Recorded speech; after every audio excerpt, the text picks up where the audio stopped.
Hello. In this problem, we're going to analyze a boiler tube. If you read the description of the problem, you'll see it states that water is flowing through this tube, a constant diameter tube. It's insulated, so there is no heat transfer. And the water is heated first to saturation. At state 2 is just saturated liquid. Then it's heated more by this electrical heater to saturated vapor. There is all vapor at state 3 now. And then it's heated even further up to 200 degrees Celsius at state 4.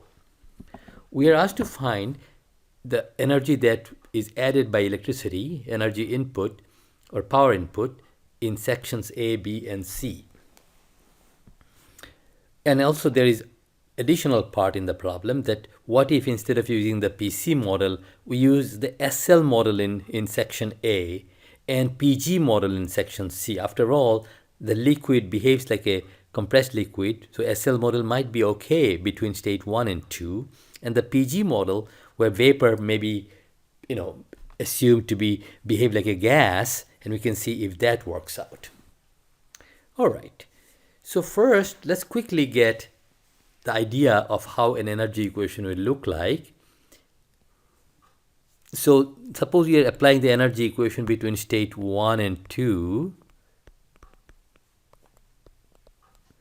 We know that is the energy that comes in essentially equals energy that goes out. Now m dot 1 and m dot 2 are equal, so we don't have to even worry about m dot 1 and 2 subscripts. So m dot times J1 is what the energy is coming in here, carried by the flow. And suppose there is a heat transfer, then heat is added because we know that Q dot is in the positive direction. So this is the energy equation, m dot J2 plus W dot external. In other words, if work is produced. In this particular case, there is no heat transfer. And we can simplify by neglecting KE and PE. This becomes m dot H1, m dot H2. And notice W dot external is nothing but W dot in. In this case, let's say section A. Whereas W dot in is a positive number. Energy is added in this problem. So if we found W dot external, we would found a negative number, obviously. But W dot in already contains the direction, so therefore we will get a positive number. So the energy equation becomes W dot in A will be m dot H2 minus H1. You can quickly do similar analysis and show that W dot in B would be m dot H3 minus H2, done between section 2 and 3. And W dot in C will be m dot H4 minus H3. You can do a similar entropy analysis, but that's not part of this problem. So as you can see, our task becomes finding the enthalpy difference between two given states. And that's where the material model matters. We got to ask ourselves what material model we are going to use. First, we are going to use the PC model, and then we'll look at the variation created by other models. So what do we know about state 1? State 1, we know pressure is 100 kPa and temperature is 30 degrees Celsius. So what we do, you may recall that for PC model, we must draw a TS diagram because that's going to give us the lead as to how to find different properties. So we quickly draw the constant pressure line, which is 100 kPa in this case. This is my 100 kPa line. So all my states are going to be on this line. So to figure out at 30 degrees Celsius, whether we have a mixture or superheated vapor or liquid, of course it's a liquid, you can see that. It's like a glass of water when you drink.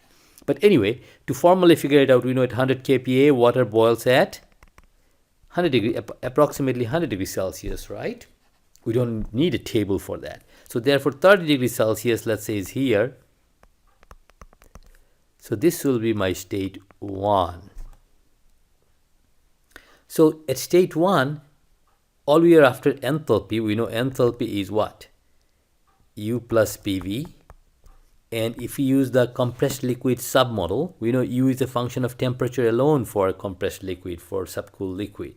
So we can find UF at the given temperature plus pressure times V likewise. So this is using compressed liquid submodel. If you go to your equation sheet, you will find these equations for the PC model. So now all we need to do is find what is UF at 30 degrees Celsius and VF at 30 degrees Celsius. So for that, what we do, we go to the tables and 30 degrees Celsius, so F and G properties are in the saturation tables. We know the temperature, so we select the T set, and 30 degrees Celsius, as you can see, this is my 30 degrees Celsius, and UF is 125.78. You know, we just, is that correct? Okay, and the value of VF is basically 0.001.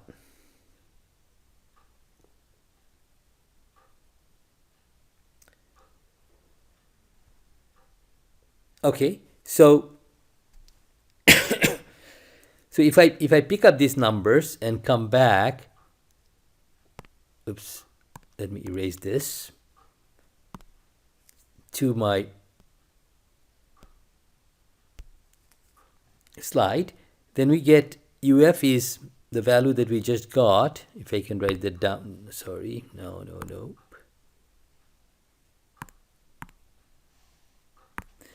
So UF we got is 125, approximately 125.8, and pressure is 100 kPa, and VF is 0.001. So the contribution from VF is really little, 125.9 kilojoule per kg. So enthalpy is found for state 1. Ideally, we should be verifying this using a test calc, but we'll separate that test calc part from the manual solution this time. State 2. What do we know about state 2? Pressure is the same, and it's saturated liquid, so X must be 0. So this must be our state 2. And by the way, state 3 is saturated vapor, and of course state 4 is we are heating it further, 200 degrees Celsius, so it will be somewhere, this will be our state 4, right? That's given in this problem. See, we have spotted all these states, so state 2 and 3 will be so easy to pick up properties for, would you agree? Because it's a saturated liquid and saturated vapor, so enthalpy equals HF at 100 kPa, and state 3, of course, it's a very simple problem, but very instructive problem, so I want you to thoroughly follow it. H must be Hg at 100 kPa. If you go to the saturation table for 100 kPa, so how do you find it? You go for the pressure saturation table, find 0.1.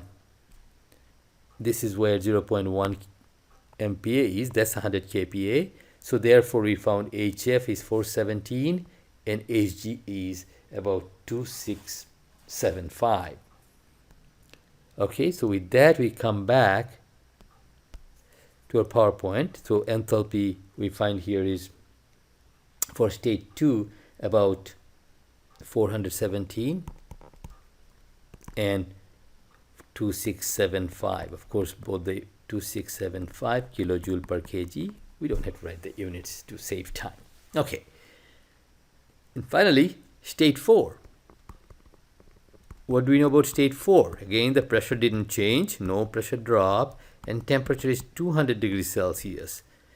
Well, we already know it's superheated vapor, so we go to the superheated table and find the table for 100 kPa or 0.1 MPa, which is right here. So we found our table. Pressure is 100 kPa here, and 200 degrees Celsius is along this line. This line is shared by all these 3 tables. So this is our row that we are after. And enthalpy values, as you can see, is 2875.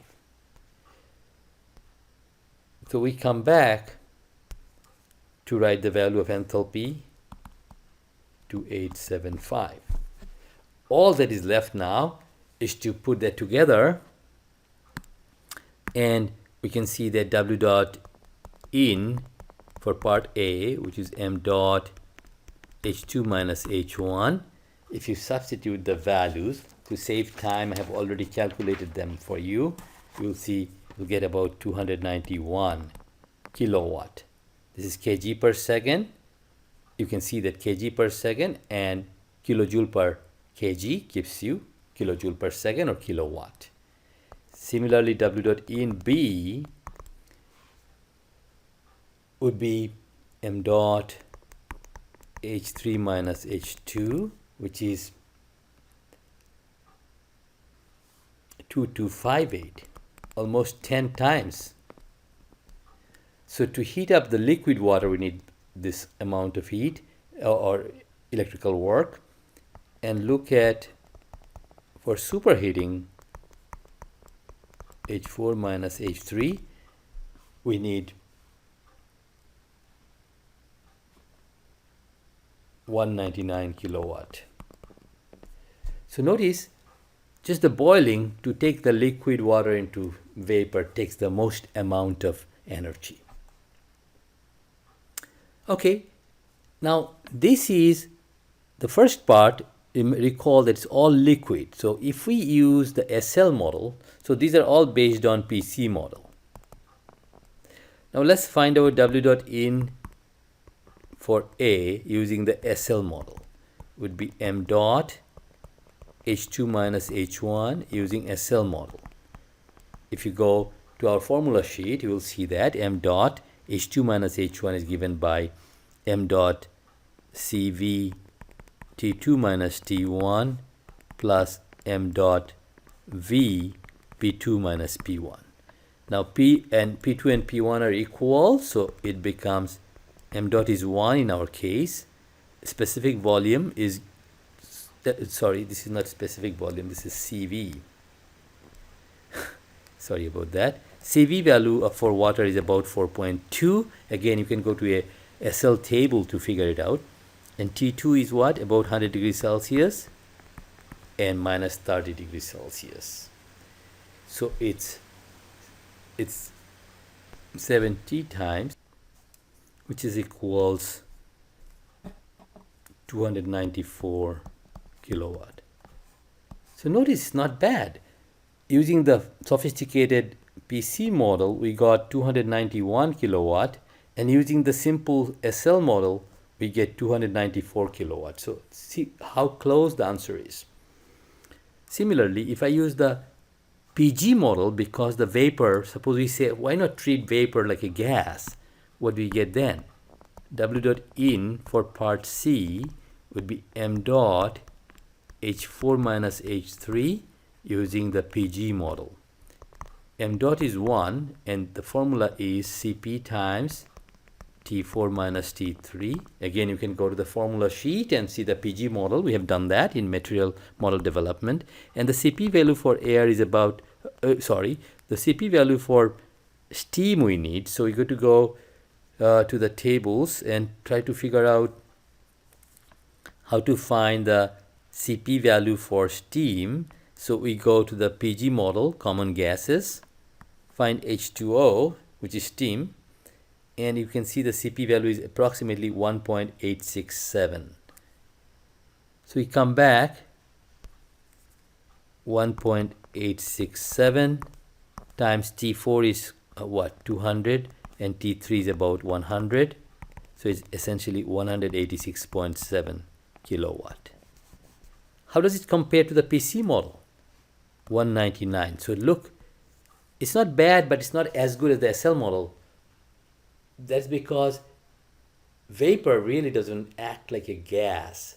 If you're close to the dome, its properties are much different than a gas property. But if you're far from dome, suppose the steam was then heated from 200 degrees Celsius to 400 degrees Celsius. I can guarantee you'll find the PC model and the PG model will be very close to each other. So we'll stop here and we'll try to repeat the solution using test calc to verify our result, as well as to look at the entropy generation, because test calc will produce that as a byproduct anyways.